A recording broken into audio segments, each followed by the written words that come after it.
잠깐 저희 교회 나눴어요. 한번 그냥 목사님들 참조만 그냥 좀 하십시오. 여기에 성경에서는 숫자 하나하나의 의미를 부여하고 있잖아요.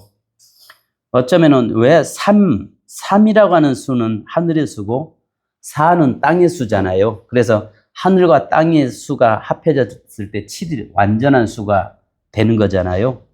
그런데 우리가 4 하면은 고난의 수, 땅의 수. 그래서 동서남북 4, 그 다음에 40일, 40년, 이렇게 400년, 이런 일들은 굉장히 성경에 주님은 40일 금식, 이런 개념으로 고통을 이야기합니다. 근데 3은 하늘의 수인데요. 우리가 아시는 것처럼 가룟 유다는 은 30에 예수를 팔고 예수님은 3번 부인하거나 부인했던 것을 베드로가 3번 부인했잖아요. 그래서 모두 3이라는 숫자를 씁니다.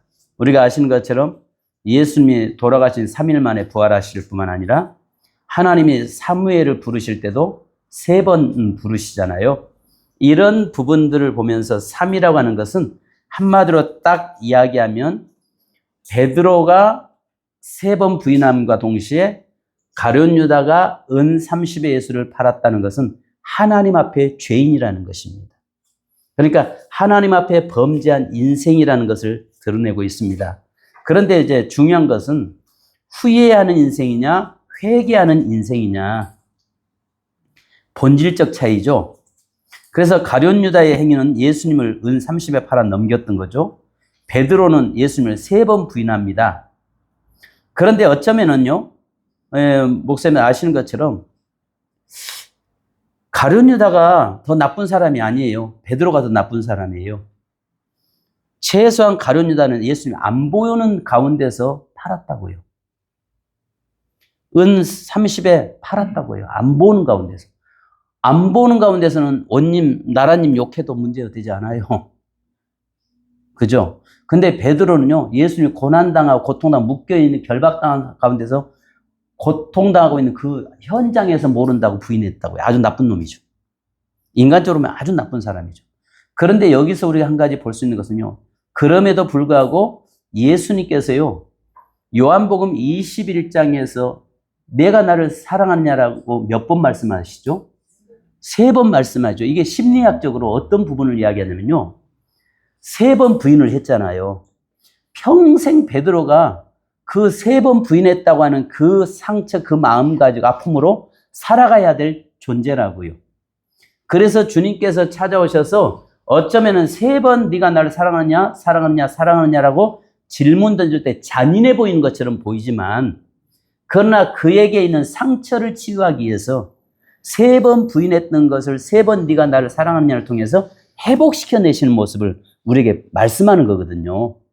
그러니까 이 부분들을 우리가 좀 볼 수 있었으면 참 좋겠어요.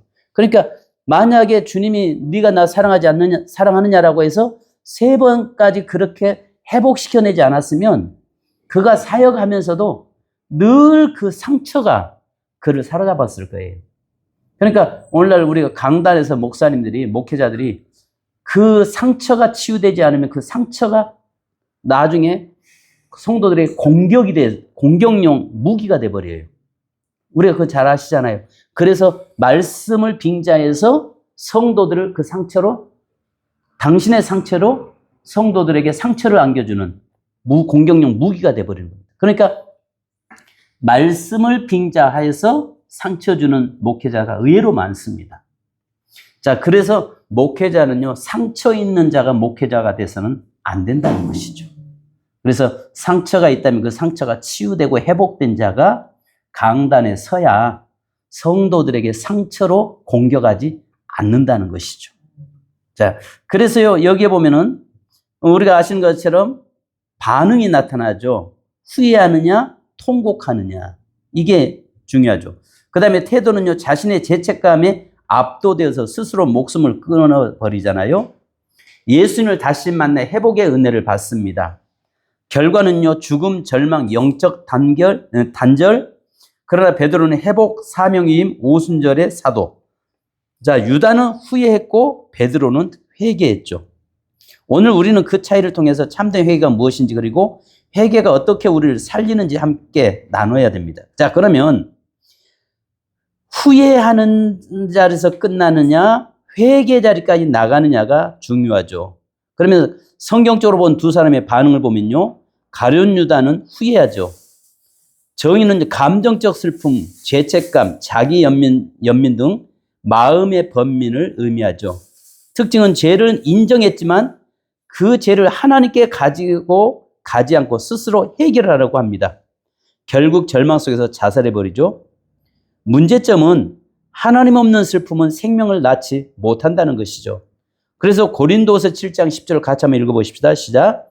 하나님의 뜻대로 하는 근심은 후회할 것이 없는 구원에 이르게 하는 회개를 이루는 것이요, 세상 근심은 사망을 이루는 것이니라. 후회는 있지만 생명은 없었습니다. 자, 마태복음 27장을 보면 유다는 예수님이 정죄당하는 모습을 보고 뉘우칩니다. 성경은 분명히 말합니다. 뉘우치고 은 30을 돌려주려고 했다라고 말합니다. 이 말은 겉으로 보기엔 매우 진지한 죄책감입니다. 심지어 그는 말하죠. 내가 무죄한 피를 팔았다. 그런데 이상하지 않습니까? 죄를 인정했는데 왜 그는 살지 못했는가? 그의 문제는 바로 이것입니다. 그는 자신의 죄를 하나님께 가져가지 않고 자기 안에 가둬버렸습니다. 자기 기준으로, 자기 방식으로 후회하고 죄책감을 품은 채 스스로 목숨을 끊습니다. 이것이 바로 세상 근심, 즉 하나님 없는 슬픔의 결과입니다. 그러니까요, 후회하는 자리에서 1단계 후회의 자리에서 끝나버렸다는 거죠. 그 자리에서 회개 자리로 나가야 되는데 이게 나가지 못한 것이 문제였습니다. 자, 어쩌면 베드로 죄가 더 커요. 베드로 죄가 더 큽니다. 그럼에도 불구하고 베드로는요, 회개 사람이잖아요. 마음과 방향의 변화, 죄에서 돌아서서 하나님께로 향하는 전인적 전환을 뜻합니다. 자, 눈물로 자기 죄를 애통했지만 다시 예수님께 나아갔고 그분의 용서와 회복을 받습니다. 회복 후에 사명을 받아 교회의 기둥으로 세워지잖아요. 여기에 제일 큰 은혜는요, 여기에 제일 큰 은혜라는 단어가 빠졌네요. 두 가지입니다. 첫째는 주님과 눈이 마주쳤다는 거예요. 이게 은혜예요. 주님이 베드로를 그렇게 부인하고 있음에도 불구하고 부인했던 그를 측은히 바라봐 주셨다는 것. 그래서 여기에 3절에서는 뭐라고 말씀하냐면, 누가복음 22장 61절에서는요, 주님과 눈이 마주쳤다라고 이야기하고 있어요. 그리고 두 번째는 말씀이 생각났다는 것이 은혜예요. 제일 중요한 것은 우리가 어떤 상황에서 하나님의 말씀이 생각나야 된다는 거죠. 그것이 은혜가 되는 거예요. 근데 가룟 유다는 말씀이 생각이 안 났어요. 분명히 뭐라고 했습니까? 가룟 유다가 그릇에 누울 때 주여 내니까 할 때에 주님이 심지어는 나와 함께 손에 그가 바로 그니라고 이야기했잖아요. 그러면 자기가 하는 것을 알았으면, 깨달아 후회했으면 그 단계 넘어서 그 말씀이 생각나서 뭐 했어야 돼요? 회개 자리까지 나갔어야 돼요. 그런데 그 은혜가 없었어요. 근데 베드로에게는 우리 주님께서 그에게 눈을 마주쳐 줬다는 것과 함께 말씀이 생각났다는 게, 이게 은혜예요. 회개를 이전에 말씀이 생각나고 말씀이 기억됐다는 것입니다. 눈물의 회개가 생명의 회복으로 베드로는 예수님을 3번이나 부인했잖아요. 저주하며 맹세까지 했습니다. 그리고 그는 밖으로 나가서 심한 통곡을 하잖아요. 하지만 그의 눈물은 단순한 감정적 후회가 아니었습니다. 그는 그의 죄책감을 하나님께 가져갔습니다. 그리고 부활하신 예수님께로 나아갔습니다. 그 주님은 그를 다시 찾아오셔서 묻습니다. 내가 요한의 아들 시몬아, 내가 나를 사랑하느냐라고 물어보신 이유, 아까 말씀드린 것처럼 3번 말씀하신 것은 3번 부인했던 것을, 그 상처를 치유하시기 위해서 3번 네가 나를 사랑하느냐라고 물어보셨다는 것입니다. 자, 여기에 제가 이제 왜 이걸 이야기하려고 하냐면, 자, 3번째, 회개는 방향을 바꾸는 것입니다. 후회는 인간 중심, 회개는 하나님 중심입니다. 유다는 자기를 중심으로 내가 죄를 지었다고 했지만 하나님께로 나아가지 않았습니다. 반면 베드로는 자신의 죄를 인정하고 하나님께로 나아갔습니다. 죄책감은 회개의 시작이 될 수 있지만 회개는 방향 전환이 있어야 완성됩니다. 베드로는 자신의 약함을 인정하고 그 자리에서 하나님의 은혜를 붙들었습니다. 회개는 죽음을 낳는 죄책감을 넘어 생명을 회복하게 하는 통로입니다. 후회로는 살 수 없습니다. 회개가 살립니다. 회개가 생명을 살립니다. 회개는 마음의 변화와 삶의 방향이 바뀌는 것입니다. 유다는 죄를 짓고 죽음으로 갔습니다. 베드로는 죄를 짓고 주님께로 갔습니다. 죄는 누구나 짓습니다. 그러나 회개는 누구나 하는 것이 아닙니다. 회개는 은혜를 향해 나아가는 믿음의 발걸음입니다. 제가 지금 여기에서 엘포를 쓴 거예요. 엘포. 자, 엘포라고 하는 말은 영적 설명인데 여기에서 제가 말씀 잡으십시오. 후회는 인간 중심입니다. 회개는 하나님 중심입니다. 유다는 자기를 중심으로 자기 죄를 지었다고는 했지만 또 후회는 했지만 하나님께로 나가지 않았습니다. 반면 베드로는 자신의 죄를 인정하고 하나님께로 나아갔습니다. 회개는 하나님께로 나가는 것입니다. 죄책감은 회개의 시작이 될 수 있지만 회개는 방향 전환이 있어야 완성됩니다. 베드로는 자신의 약함을 인정하고 그 자리에서 하나님의 은혜를 붙들었습니다. 회개는 죽음을 낳는 죄책감을 넘어 생명을 회복하게 하는 통로입니다. 후회로는 살 수 없습니다. 회개가 생명을 살립니다. 회개는 마음의 변화 플러스 삶의 방향이 바뀌는 것입니다. 유다는 죄를 짓고 죽음으로 갔습니다. 베드로는 죄를 짓고 주님께로 갔습니다. 누구나 죄는 누구나 질 수 있습니다. 그러나 주님께 나가느냐, 자기 자신의 후회라고 하는 것에 가둬버리냐가 거기에 차이가 있는 것입니다. 자, 여기에서 제가 이 말씀드린 이것을 엘포라고 이야기하는데요. 영적 설명이라고 이야기하는 것입니다. 이 영적 설명이라고 하는 것을 우리가 그러면 제가 여러분들에게 목사님들이 지난번에 말씀드린 것처럼 우리가 P4, D4, L4, B4. 자, P4라고 하는 것은 성경을 어느 성경 본문을 보든지 보시면 항상 문제점이 있는 겁니다. 문제점. 성경의 문제점이에요. 자, 성경의 문제점이라고 하는 것은 목사님들이 기억하셔야 할 것이 뭐냐면 여기에서는 가주의 문제점입니다. 자, 무슨 말이냐면 가주의 문제점이라고 하는 것은 성경에 그러니까 이 땅에 범죄한 모든 인생은 뭐 가운데 출생한 인생이에요? 죄 가운데 출생한 인생이에요. 죄 가운데 출생한 인생이기 때문에 다 문제 속에 사는 존재라는 것입니다. 그러면 아시는 것처럼 목사님들이 늘 성경 본문을 보실 때에 뭘 찾아보려고 하셔야 되냐면 성경의 이 사건이든 비사건이든 먼저 사건의 본문이라고 한다면은 이 사건 속에서 성경의 인물, 가주어 있잖아요. 가주어. 이 가주어라고 하는 죄인된 인생에게 어떤 문제가 있는가를 좀 볼 필요가 있어요. 그것은 2000년 전에 살고 있는 인생이나 요즘 시대에 살고 있는 인생이나 가지고 있는 문제는 똑같은 문제들이에요. 똑같은 문제라고요. 그것은 뭐냐면 육적인 문제와 정신적인 문제와 영적인 문제를 가지고 있다고요. 그래서 우리가 아시는 것처럼 비포라고 하는 이 문제는 성경에 우리 프레임에서 M2의 기능이잖아요. M2의 기능과 함께 M3의 S1이라고 하는 기능. 그러니까 청중의 문제와 동일시 만들어내는 거예요. 자, 무슨 말이냐면, 자, 보십시오. 성경에 가지고 있는 청중, 그 성경의 인물의 문제와 오늘 내 설교를 듣고 있는 현재 앉아있는 하나님의 백성들에게 문제를 동일시 만들어서 이야기하는 거예요. 그죠? 그러면 예를 들어서, 여러분, 목사님 보십시오. 가룟 유다가 은 30에 파는 것은 잘한 일이에요? 못한 일이에요? 예? 잘한 일이죠.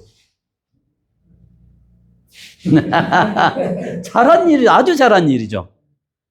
어차피 죽을 예수라면, 아니, 어차피 예수가 우리 죄를 위해서, 인간의 죄를 위해서 죽을 일이라면, 아니, 내 몫이라도 그동안 3년 동안 따라다니면서 내가 수고했는데 내 몫이라도 챙겨야지. 이게 인간의 생각이라는 말이죠. 잘한 일일 수 있죠. 오늘 선교사님 만났는데 그런 이야기 하시는 거예요. 내가 당신 처음에 미얀마에 가가지고 사역할 때 돈을 봤으면은 지금은 아마 수백억을 모아서 아마 건물 빌딩 사고 거기서 그렇게 있었을 거라고. 근데 당신 딸이 변호사예요. 변호사인데 우리 신문에 나오는 어떤 변호사냐면은 연예인들 전문 이혼 소송 로펌을 하고 있는, 그러니까 돈을 엄청 많이 버는 변호사예요. 그러니까 생각해 보세요. 연예인들은 명예를 먹고 사는 사람들이잖아요. 그런데 그런 그 이혼 소송들, 그 다음에 또 뭐랄까, 이 유튜브나 이런 데 악플 찾아가지고 그 소송에서 그런 것들을 하니까 돈을 많이 버는 사람. 근데 딸은 뭐라고 이야기하면, 아빠는 평생 그래가지고 돈 벌겠냐고. 그러니까 이 딸은 아빠는 사명으로 선교를 보았던 거고, 딸은 사업적인 마인드로 보았던 거죠. 그러니까 딸 입장에서는 아빠도 좀 그렇게 해서 좀 하면서 벌어가면서 사역할 수 있잖아. 인간적으로 그렇죠. 근데 이제 이 선교사님은 그러지 않고 오직, 그래서 당신은 3가지를 기도한다는 거예요. 첫 번째는 돈 떨어지면 하나님이 철수하라고 하는 명령을 알고, 하나님, 나는 끊겠습니다. 네, 철수하겠습니다. 두 번째, 내가 병들어서 더 이상 사역할 수 없다면은 나는 그때 하나님이 사역 끝으로 알고 내가 철수하겠습니다. 그 다음에 3번째는 죽으면, 그 다음에 3번째는 비자를 더 이상 내주지 않으면 여기서 끝이라고 생각하고 나는 멈추겠습니다. 그런데 이제까지 30년을 한 번도 하나님께서 멈추지 않으셨다는 거죠. 그러면 어떤 세상 사람들 볼 때는, 아니, 돈 벌어가면서 사역하고 돈 벌면서 그렇게 하면, 많은 선교사님들이 또 그렇게 하는 분도 의외로 많이 있는데, 그렇게 하면 자비량으로 할 수 있지 않느냐라고 이야기를 할 수 있죠. 그러면 쉽게 이야기해서 그런 기회가 얼마든지 있었는데 그 기회를 놓친 것은 바보죠. 바보잖아요. 자꾸 목사님들 생각으로만 보지 마시라고요. 바보 중에 상바보죠. 그런데 가룟 유다가요, 어차피 죽을 예수라면, 아니, 한몫 챙기고 파는 것도 뭐 봤습니까? 아니, 그것도 몰래 뒤에서 제사장하고 같이 거래한 거지. 예수님이 앞에 놓고 노예 팔듯이 앞뒤 보면서 얼마에 사가실래요? 한 것도 아니잖아요. 그죠?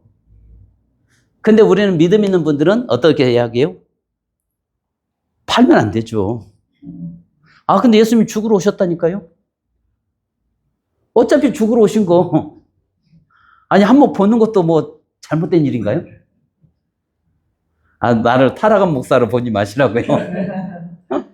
자, 목사님들 보십시오. 가주의 문제점은 가룟 유다가, 그래서 목사님들은 아직 패러다임을 좀 전환을 시키라는 이야기예요. 가룟 유다가 은 30에 파는 것은 잘한 일이다, 못한 일이다? 지극히 잘한 일이다. 누구 입장에서 봐야 되냐면 가룟 유다 입장에서 봐라 그 말이에요.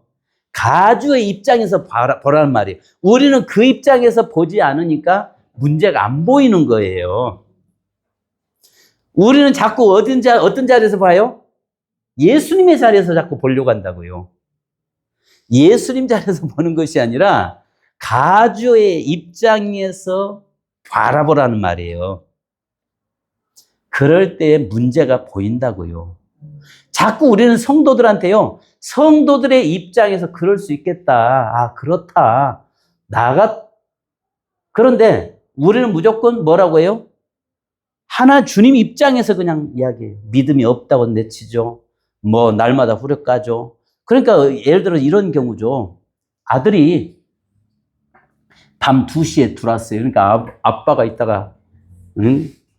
그 아들 보면서 고3짜리인데 이놈의 새끼야 네가 고3인데 지금 뭐 하고 쏘다니다가 이제 들어오는 게 하고 소리 치는 거예요. 그러니까 아빠 제 이야기 좀 들어보세요.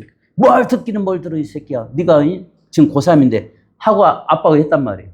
그러니까 아들이 참다 아빠 내 이야기는 왜 안 듣고 아버지 입장만 이야기하세요. 내가 학교 끝나고 집에 오는데 길거리에 노인이 쓰러져 있는데 어떻게 그 노인을 보고 그냥 지나칠 수 있어요. 그래서 내가 이분을 병원으로 신고해서 같이 경찰에 신고하고 병원에 같이 동행해 달라고 해서 동행해서 거기에 있는데 그 가족들이 올 때까지 내가 옆에서 좀 있다 보니까 이렇게 늦었잖아요. 그 이야기 듣고 나니까 아빠가 얼마나 쪽팔린지 아이 새끼야 그래도 일찍 다녀 하고 그냥 방으로 싹 들어가면 할 말이 없으니까 아이 새끼야 그래도 일찍 다녀야지. 아니 그 입장에서 왜 생각 안 해보냐고요. 나도 그래요. 아이고 믿음 없다고만 이야기. 왜 그 사람이 주의를 못 받는가를 먼저 좀 봐야 되는데 응? 죽어도 나와야지 하고 이렇게 우리는 윽박질러 버리는 경우가 있단 말이죠.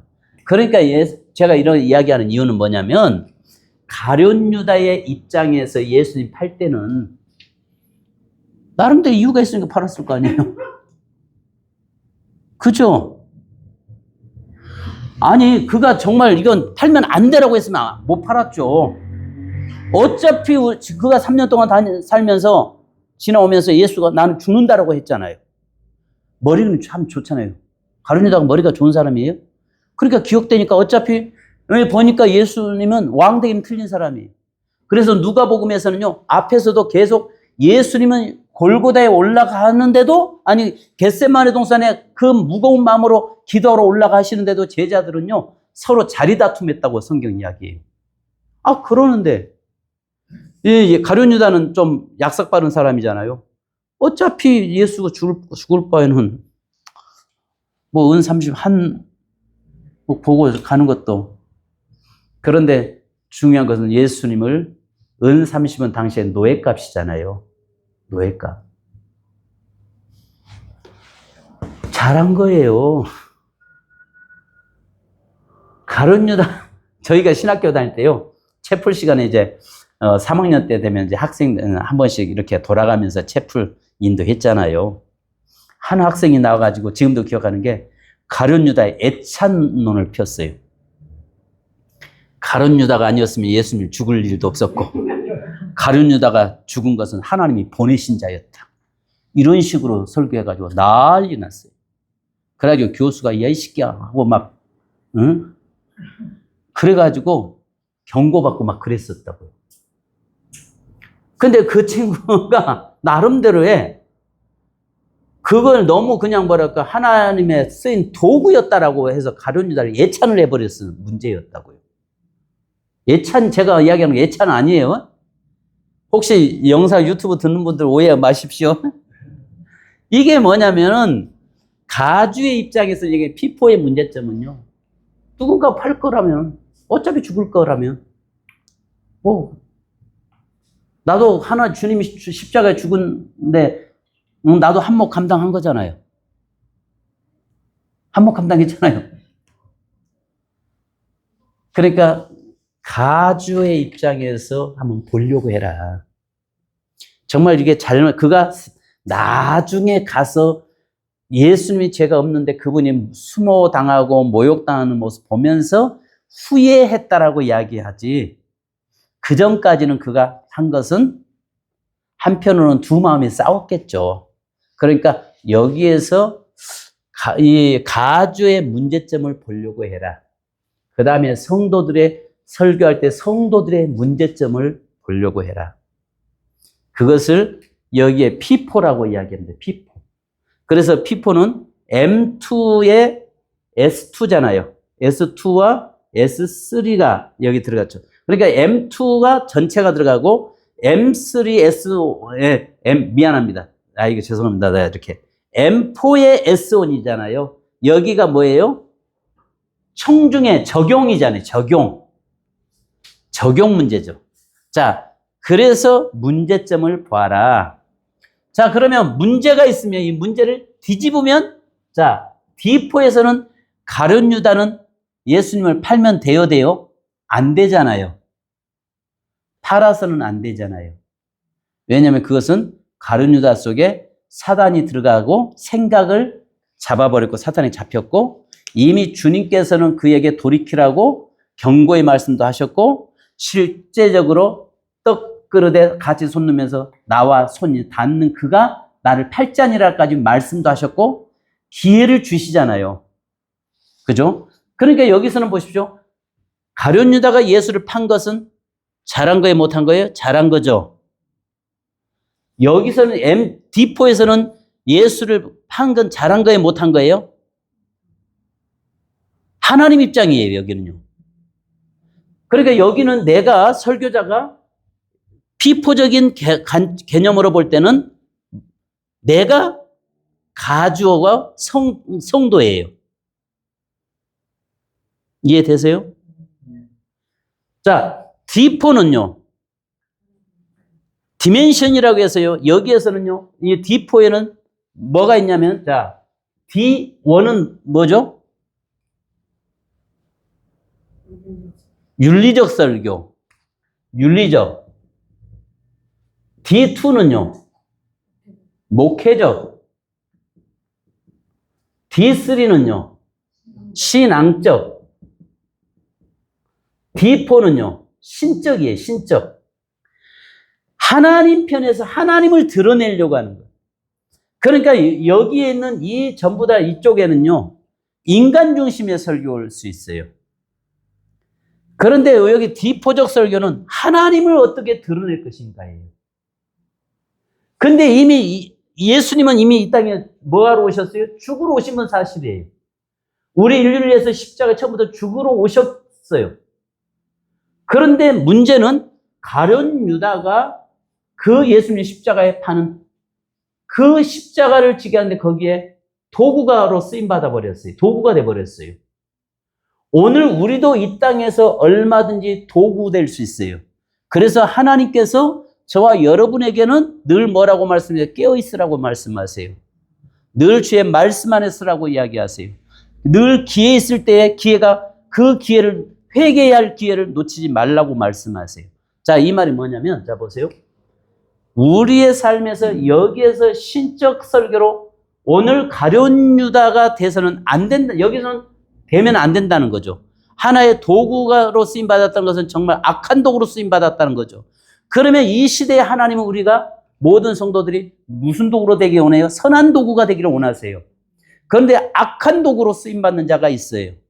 근데 하나님께서는요, 그래서 가룟 유다에게 차라리 나지 않으면 좋겠다라고 말씀하실 뿐만 아니라 바로 그에게 회개할 기회를 주었음에도 불구하고 그는 그 기회를 놓쳐버린 사람이에요. 오늘 하나님은 저와 여러분의 삶 속에도 뭐라고 말씀하시냐면은 이 땅의 가룟 유다를 우리에게 모델로 세워놓고 지금 말씀하고 계세요. 이 시대 우리도 가룟 유다가 될 수 있다는 거예요. 이 시대의 가룟 유다로처럼 우리도 주님을 부인해버릴 수 있다는 거예요. 이 시대에도 주님께서는 우리가 가룟 유다의 은 30에 팔아버리듯이 어떤 세상 향나고요, 세상 것으로, 세상의 즐거움으로, 세상 것으로 먹고 사는 문제 때문에 예수를 부인해버리고 예수를 팔 수 있는 존재가 될 수 있다고 우리에게 말씀하세요. 이 시대의 가룟 유다가 옛날 가룟 유다가 아니라 이 시대에 오늘 우리가 가룟 유다가 될 수 있다라고 주님은 말씀하고 계시는 거예요. 자, 이 말이 뭐냐면 이렇게 여기서는 하나님의 관점으로 가룟 유다와 성도들 대비시키는 거예요.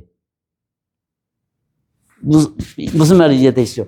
여기는 가룟 유다와 성도들을 대비시켜서 피포적인 문제를 만들어내는 거예요. 자, 그러면 아까 이제 프레임적 사고에서 구체적으로 아직 다루지 않았음에도 불구하고 이야기하는 것은 이렇게 이야기해 놓으면 결국 그 프레임을 하나로 딱 모아버리면 M2와 M3, M4와 M5를 겹쳐서 이제는 두 가지를 섞어버리는 거예요. 그러니까 보십시오.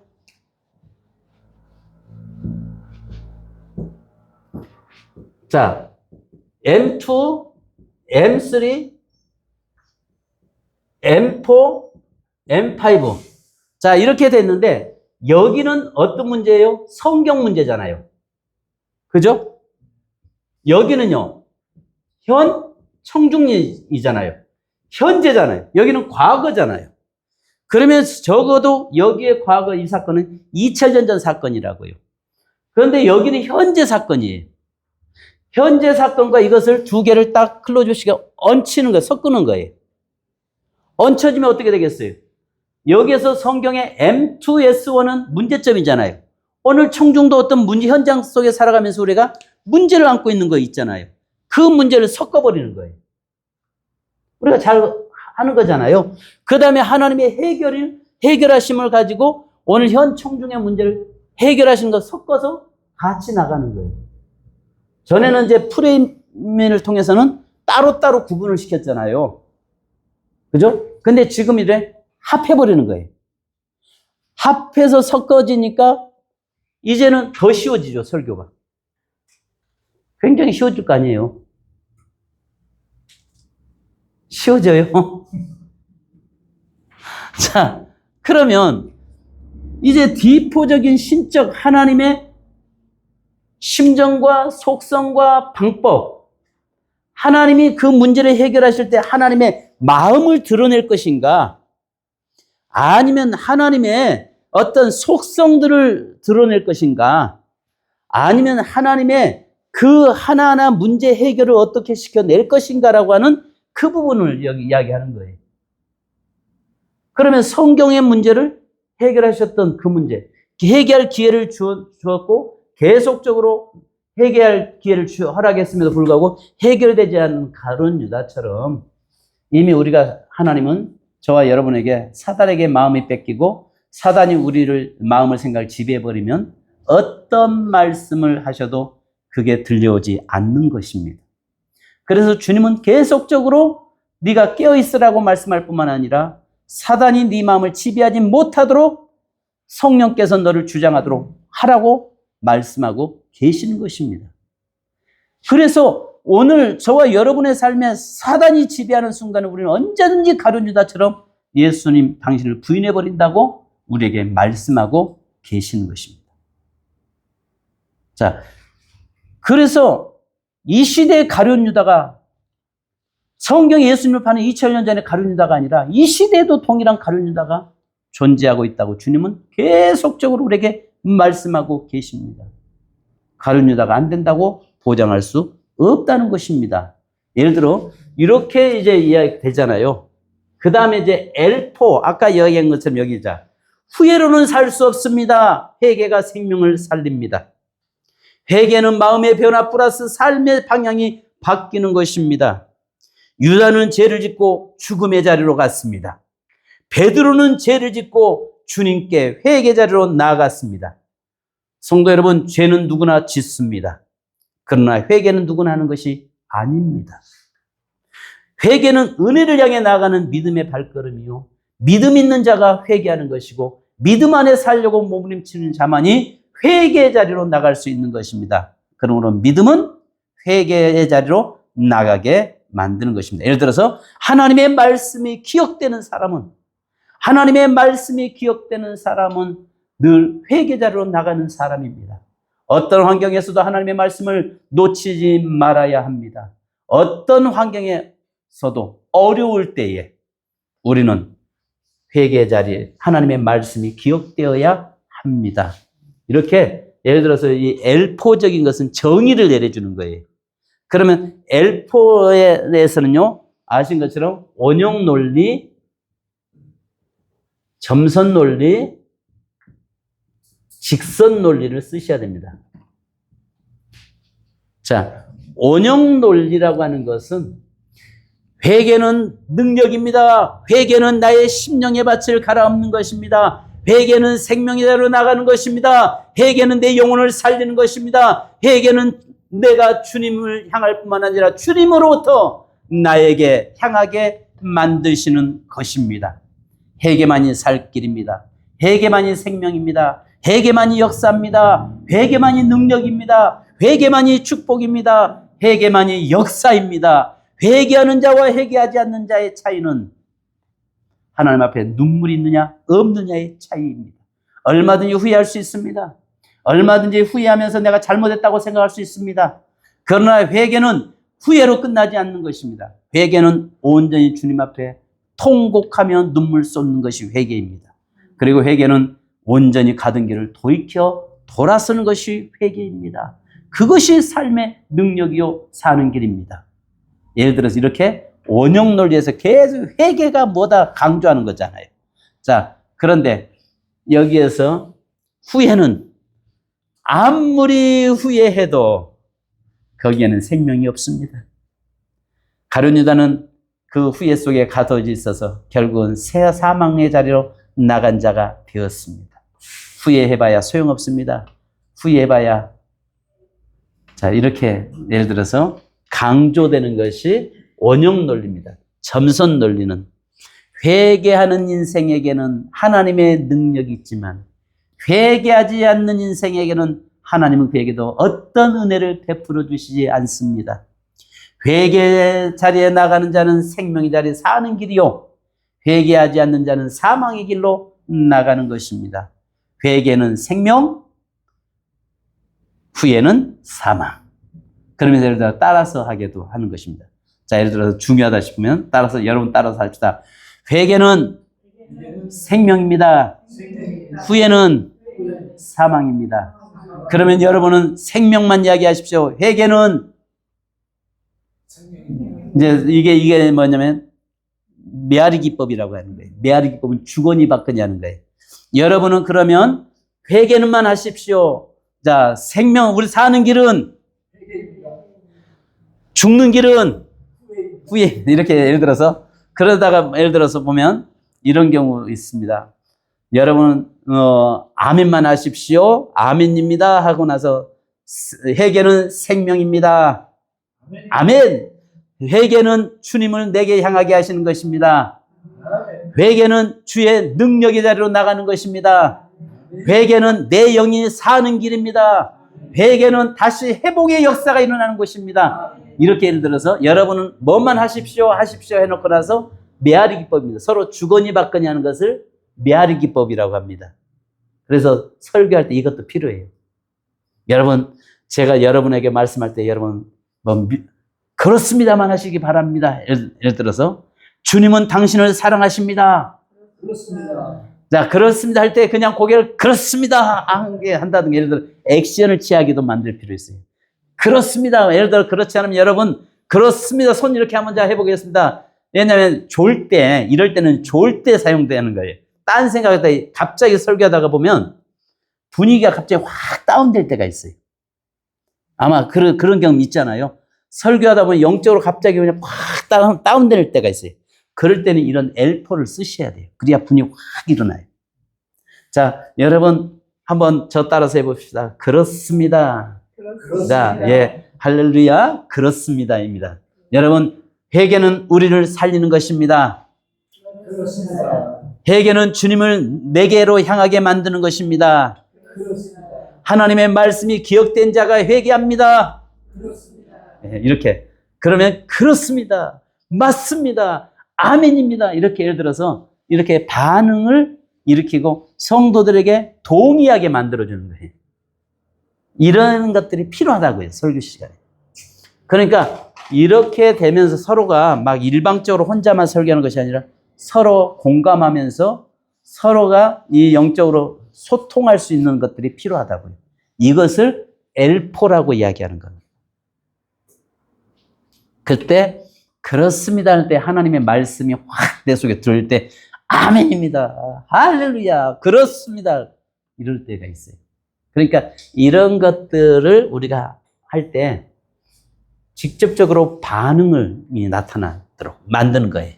자, 점선 논리는 뭐뭐 하면 뭐뭐 하지 않으면 여러분이 회개하면 사는 길로 가지만 후회하는 인생에게는 사망의 길로 갑니다. 회개하는 자는 심령을 가난한 자가 회개하게 됩니다. 강팍한 자는 회개하지 않습니다. 하나님의 은혜를 갈망한 자는 회개 자리로 나갑니다. 그러나 하나님 없이도 살 수 있다라고 말하는 자는 회개하지 않습니다. 예를 들어서 이렇게 서로가 기면 기지 않, 그렇지 않으면. 예를 들어 근데 이제 조심해야 할 게 있어요. 점선 논리에서요. 예수를 주님 앞에 충성하면 축복을 받습니다. 주님 앞에 충성하지 않으면 그래버리면 큰일 나요. 예를 들어 그런 경우가 있습니다. 여러분, 주님을 온전히 섬기는 자는 천국 갑니다. 그러나 주님을 믿지 않고 섬기지 않는 자는 지옥 갑니다. 이런 건 괜찮아요. 그렇죠? 예수 믿으면 천국 갑니다. 예수 믿지 않으면 지옥 갑니다. 이런 건 문제되지 않아요. 사실입니다. 근데요, 예수님 앞에 충성하면 복 받습니다. 충성하지 않으면 반대면 우리가 종종 저주받습니다 해버리면 큰일 난다고. 우리 목사 까네 이렇게 나와요. 우리 목사님 나를 치네 이렇게 나올 수 있어요. 그러면 여러분, 예수 믿고 충성한 자에게는 하나님의 복이 그의 것입니다. 그러나 예수 믿고도 충성하지 않는 자에게는 어떤 복도 그에게는 보장받을 수 없습니다. 이렇게 나가야지 저주받습니다 해버리면 큰일 난다고요. 그러니까 설교할 때에 언어적인 유의가 필요해요. 그런 것들 잘 골라서 하셔야 되는데 종종 그래요. 내가 하나님이라면 여러분 그렇게 믿어가지고 되겠어. 여러분 그렇게 믿어가지고 다 이 저주받지. 이렇게 나오는 분들이 있어요. 봤어요. 저. 그러면 내가 하나님이면 당신도 죽었어. 내가 그럴 수 있어요. 여러분 여기에서 논리적인 것을 그 다음에 직선 논리는요 점진적으로 확대돼 가는 거예요. 자, 어느 거냐면 예수님은 이 땅에 오셨습니다. 예수님은 3년 동안 이 땅에 사역을 행하셨습니다. 예수님은 3년 동안 수많은 병자를 고치고 치유하셨습니다. 예수님은 십자가를 지셨습니다.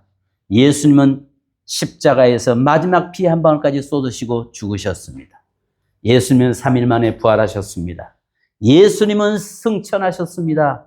예수님은 다시 오십니다. 이렇게 단계적으로 가는 거예요. 그래서 어느 결론을 도출시키기 위해서 이것이다라고 하기 위해서 밑에서부터 올라가는 거예요. 그래서 예수님은 다시 오십니다. 이 말을 하기 위해서 예수님은 이 땅에 오셨습니다. 예수님은 죽으러 오셨습니다. 예수님은 골고다에서 십자가에서 죽으셨습니다. 예수님은 부활하시고 승천하셨습니다. 예수님이 이 땅에 다시 오십니다. 이렇게 해서 정의를 딱 내주고 선포되는 것을 이야기하는 겁니다. 자, 그 다음에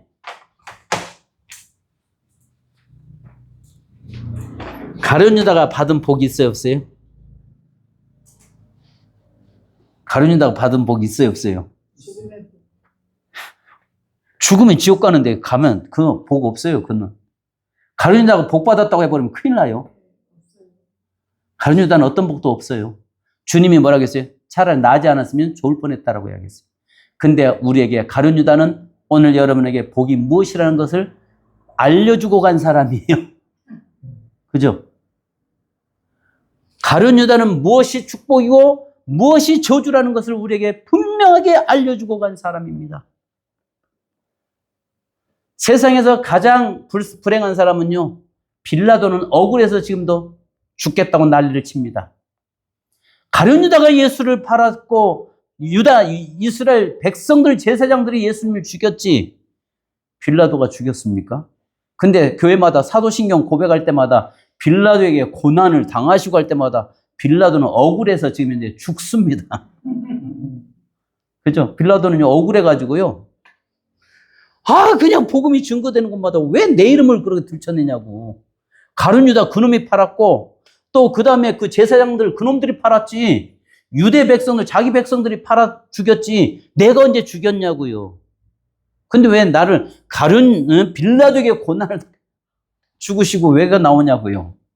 그래서 지금도 빌라도가 억울해서 죽고 못 살잖아요. 그런데 가룟 유다는요 우리에게 복이 무엇인지를 알려준 사람이에요. 예수를 부인하고 예수를 판 자는 결국은 구원 없다고 하는 모습. 그리고 우리에게는 가룟 유다처럼 사단이 우리 속에 들어오지 못하도록 막으라고 하는 것을 우리에게 보여준 사람이에요. 그리고 늘 깨어 있어야 된다는 것을 보여주고 있는 사람이에요. 육의 소욕을 쫓아가서는 어떤 복도 받을 수 없다는 것을 우리에게 보여주고 떠난 사람이에요. 비록 그가 저주받은 인생이었지만 그러나 오늘 우리에게도 가룟 유다처럼 그런 삶을 살지 말라고 본인이 우리에게 보여주었어요. 우리는 그렇게 살지 않으니 얼마나 복받은 인생이에요. 우리는 그렇게 살지 않으니 얼마나 주님을 섬기고 날마다 우리가 주님을 부인하고 모른다고 할지라도 다시 주 앞에 나와서 회개하고 하나님 앞에 눈물로 기도하고 다시 회복되니 얼마나 복받은 인생이냐고요. 이제 복을 이렇게 표현해 가야겠죠. 그죠? 왜냐하면 여기서 가룟 유다가 복받았습니다 해버리면. 그래서 여기에 비포는요, 블레싱이에요. 여기에서 복은 성경을 하나님을 만난 자는 반드시 뭐 받는다? 복 받는다고 인식하셔야 돼요. 기복주의가 아니에요. 우리는 기복신앙이에요. 하나님을 바로 믿으면 뭐예요? 복 받을 수 있습니다. 복 받습니다. 할렐루야. 하나님을 만나면 복 받게 돼 있다고요. 그런데 우리는 자꾸 그 복을요, 너무 세속적으로 생각을 해요. 어떤 분은 영적인 복만 강조해요. 어떤 분은 육적인 복만 강조해요. 여러분, 이 땅에서 너무 세상적인 복을 세속적이라고 생각을 해요. 아니, 저는 우리 성도들이 좋은 차 끌고 다니기를 원해요. 정말 축복받아서 큰 집에 살기를 저는 원해요. 당연한 거죠. 그죠? 견딜만 안 된다. 제가 우리 교회에서 이런 분이 있었어요.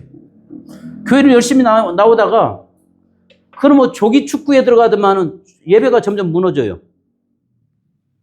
그래서 나중에 한번 이제 교회 이렇게 예배 시간에 자주 빠져. 그래서 한 번은 내가 성도들 보는 데서 집사님, 그렇게 하다 보면 하나님이 발 부러뜨려가지고 교회 나오게 만듭니다. 내가 한마디 해버렸네. 그러면 안 되죠. 젊은 혈기에, 젊을 때니까. 발 부러지기 전에 예배 온전히 지키시오. 내가 그랬어요. 그래서 고개를 팍 숙였어요. 근데 진짜 부러졌어. 근데 그 다음 주에 목발 짚고 교회 오는데 문 들으면서 고개 숙이면서 킥킥대면서 들어와. 나 성도를 다 킥킥대고 웃고 있어. 목사 말이 이렇게 무섭다는 걸 그때 알았어요. 그래서 제가 함부로 안 해요. 강단에서 설교 함부로 안 해요. 그리고 와서 거기에서 다리 진짜 부러져가지고요. 기부스하고 이분이 정형외과 사무장. 병원 정형외과 사무장인데, 그리고 쩔뚝거리면서 오는데 본인도 웃고, 내가 그래서 집사님 알지? 내가 알지? 하니까 안 돼. 성도들도 여러분 알지? 하니까 다 안 돼. 지금은 말 그래 못하죠. 왜냐면 그때는 젊은 혈기에 막 그냥 쏟아들 때니까. 그래가지고요, 말이 얼마나, 강단에서 선포되는 말이 얼마나 무서운가를 제가 알았습니다. 그래서 정말 우리가 복을 우리가 선포하되 복을 선포해야지 저주 선포하면 안 됩니다. 어떤 분들은 영적 능력 있다고 해서 막 저주를 쏟아 붓는 분들이 있어요. 너 그 나가가지고 잘 되는가 봐라. 너 우리 교회 떠나서 잘 되는가 봐라. 너 잘 되는 꼴 있으면 내가 손에 장을 짓는다. 이렇게 말하는 분도 있더라고요. 그잖아요. 큰일 날 소리. 아니, 그 책임 어떻게 지려고요? 안 됩니다. 설상 떠날지라도 어디 가나 믿음 잃지 마라. 하나님 잘 섬겨라. 언제든 교회는 열려있다. 언제든 돌아와라. 이렇게 가야지. 응? 너 이 교회 떠나서, 근데 나도 그랬거든요. 너 이 교회 가서 떠나면 잘 되는가 봐라 하는데 더 잘 되는 거 있죠. 배가 아파서요. 진짜 배 아파요. 어이씨, 의료계 있을 때는 안 되더만 저 가니까 왜 저렇게 잘 돼? 더 재밌는 건요, 이야기할게요. 제가 덩치가 키가 작으니까 모든 걸 짐승을 키워도 큰 걸 좋아했어요. 제가 이야기했는지 모르겠어요. 우리 교회에서 여기 콜리라고 하는 송아지만한 개가 여기서 키웠어요. 그 주둥이 긴 거. 그 다음에 그 콜리라고 하는 개가 있는데, 그날 이 주차장에서 얘 이제 하도 털이 지저분하길래 목욕을 시키고 있는데, 우리 교회에서 이분이 그 법무고시를 시험을 보는데 세 번 떨어졌네요. 세 번 떨어지고 주일날, 토요일날, 그때는 토요일날 그런 공무원고시 시험이 있으니까 와서 금요일날인데 목사님, 주일날 시험 있네. 토요일날 와가지고 기도해달라고 기도해 줬어요. 하나님, 내일 시험 봅니다. 세 번 떨어졌는데 좋은 결과 나오게 하옵소서. 이번에는 꼭 합격되기 원합니다. 기도했어요. 축복 기도했어요. 그리고 나서 이제 갔는데 주일날 시험 봤는데 합격했을까 떨어졌을까? 떨어졌어요. 그리고 나서 교회를 떠난대. 왜 떠나냐 물어보니까 이분이 이제 어느 감리교회 교회 가서 기도하는 게, 너 그 교회 있으면 안 된다, 나와라. 그래서 우리 교회로 와라 해가지고 이제 그 교회로 일종의 이제 빼간 거죠. 그런데 그냥 그 교회로 가면 좀 그러니까 어떤 건수를 만들어야 할 거 아니에요. 그러니까 교인들한테 왜 떠났는데 하니까 하는 말이, 목사님이 개새끼에게 목욕시킨 그 손으로 지 대가리에 손 안수해서 떨어졌대. 제가 말을 이렇게 좀 거칠게 할게요. 개새끼에게, 그분 말 들린 그대로예요. 개새끼에게 목욕한 그 손으로 지 머리에 안수해서 떨어졌대. 재수 없어서. 그래서 교회 떠난대. 지 대가리 나쁜 건 모르고. 그래가지고 홧김에 그 개만 나한테 발길질 당했잖아요. 이 새끼야, 너 때문에 교회 떠나잖아. 그런 일도 있었다고요.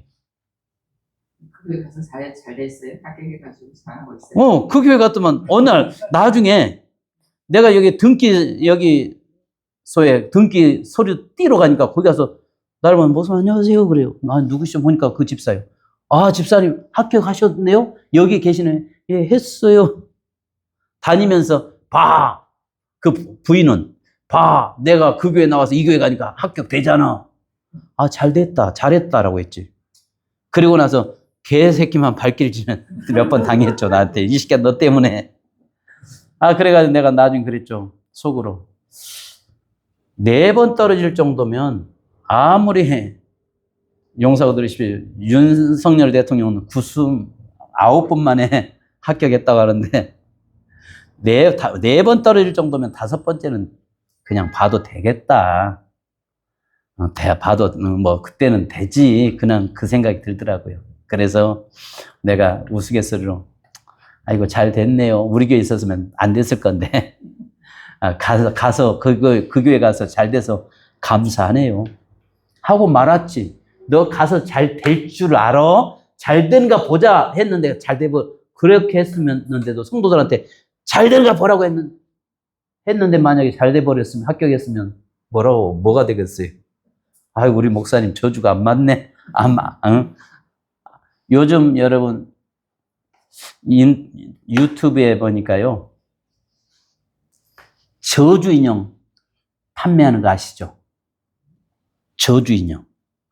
젊은 세대 속에서 인기예요. 중고등학생들에게 인기예요. 그 저주 인형이 보니까 비싸더라고요.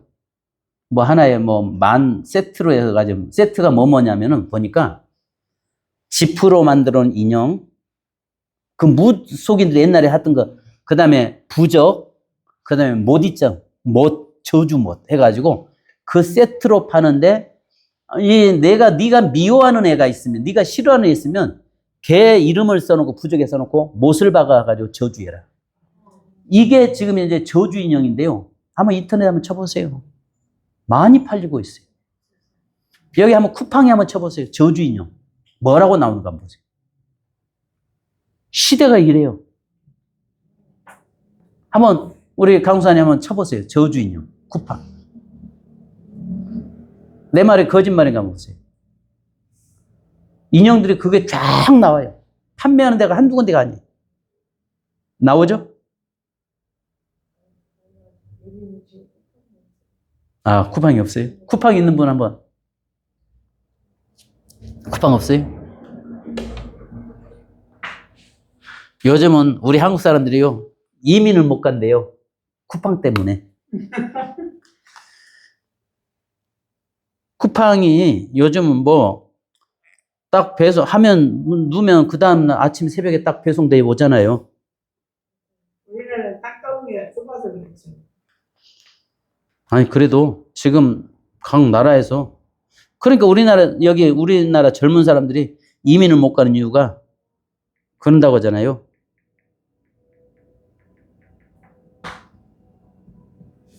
심지어는 강력한 저주인형. 자, 여기에 보니까 저주인형이 8,900원. 그 다음에 7,600원, 7,600원, 7,590원.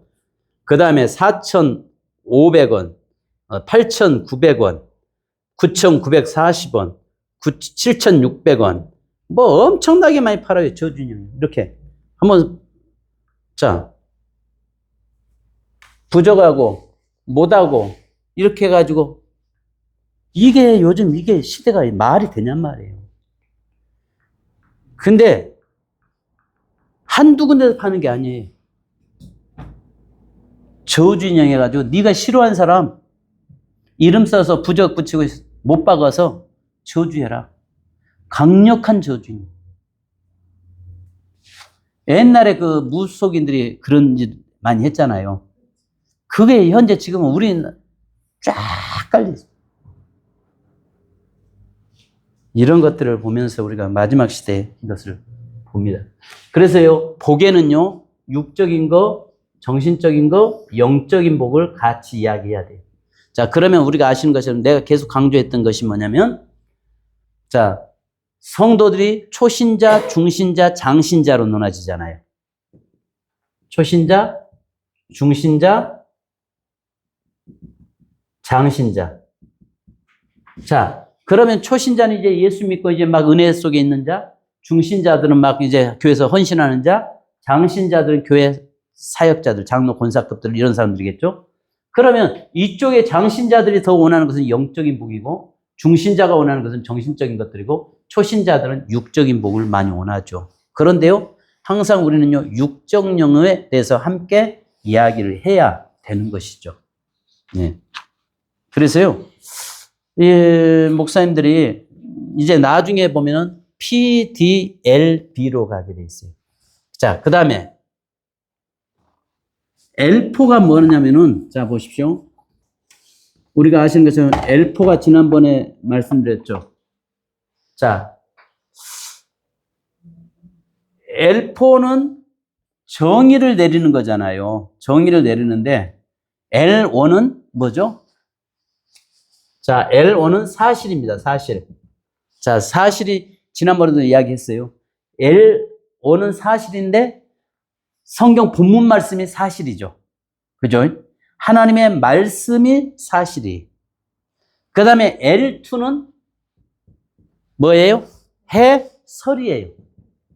해설과 해석이 달라요. 자, L3는 해석이에요. L4는 영적 설명이에요. 자, 그러면 보십시오, 목사님들. 자, 하나님은 살아 계십니다. 자, 사실이죠. 오늘 살아 계셔서 우리와 함께 하시고 지금도 우리 곁에 계십니다. 하나님은 살아 계실 뿐만 아니라 무소 부재하신 분이십니다. 자, 보시면 하나님은 살아 계십니다. 그 하나님은 지금 오늘 우리 곁에 함께 가시고 안 계신 곳 없이 모든 곳에 계시는 분이 우리 하나님이십니다. 그 하나님이 계시지 않는 곳은 오직 한 곳 지옥만이 하나님이 계시지 않습니다. 나머지는 하나님은 어느 곳이나 다 계시는 분이십니다. 해설이에요. 자, 그러면 해석은 이것을 우리는 신학적으로 전지, 전능, 무소, 부재라고 이야기합니다.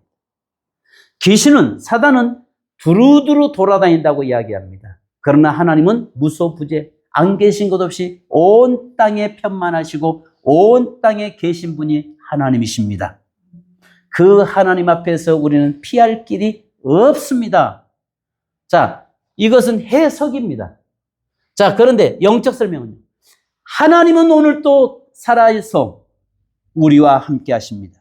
하나님은 당신의 자녀들이 형통하기를 원하십니다. 하나님은 살아계신 하나님은 당신과 함께 하십니다. 하나님은 살아계신 하나님은 어제나 오늘나 영원토록 동일하십니다. 살아계신 하나님은 지금 이 자리에도 함께 계실 뿐만 아니라 여러분과 늘 동행하시며 여러분 곁에서 늘 여러분을 눈동자같이 지켜보고 계신 하나님이십니다. 이게 영적 설명이에요. 그럴 때 아멘 하는 거예요. 그러니까 엘포는요, 하나님의 말씀으로 들리는 때 엘포라고 이야기해요. 아멘 하게 되죠. 그러면 우리가 아시는 것처럼 교회가 아멘 소리가 큰 교회가 붕된다고 하잖아요. 여러분 설교할 때 아멘 소리가 많이 나옵니까? 적게 나옵니까? 아멘이 풍년 들었습니까? 흉년 들었습니까? 부흥회 때는요, 아멘 소리가 큽니다. 근데 영적 흉년이 오면요, 아멘 소리가 사라집니다. 그죠? 그 말은 무슨 말이냐면, 우리가 강단의 설교가 영적 설교를 하지 않는다는 이야기예요. 지적 설교, 지식적인 설교 하나에 이해시키는 설교. 그러니까, 자, 보십시오. 사실은 성경 본문의 말씀이니까, 사실이니까, 여긴 더 이상 뭐 왈가왈부할 필요가 없죠. 자, 해설은요, 화려하게 만드는 거예요, 설교를요. 굉장히 화려하게 만들어주는 거고요. 해석은 이것은 뭐냐면 이해시키는 거예요. 아, 그렇구나. 여러분, 하나님은 우리에게 아신 것처럼 무소부재하신 하나님이십니다.